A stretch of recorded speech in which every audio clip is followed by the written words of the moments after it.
நம்மள யாராவது ஒருத்தராவது நான் யார் அப்படிங்கறத உணர்ந்தவன் சொல்லி மார்த்தட்டிக்க முடியுமான்னு நீங்களே சொல்லுங்க.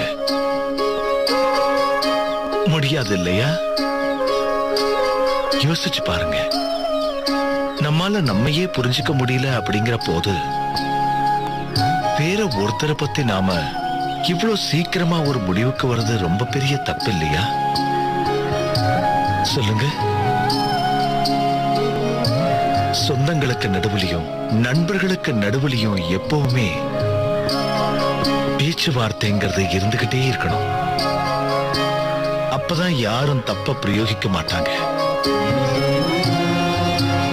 அப்படியும் தப்பு நடந்து போச்சுன்னா மன்னிப்பு கேட்கறது தான் முதல்ல உங்க குறிக்கோளா இருக்கணும்னு நினைச்சுக்கிட்டு நீங்க செயல்படணும். மன்னிப்பு கேட்டுக்கிட்டே இருந்தாலும்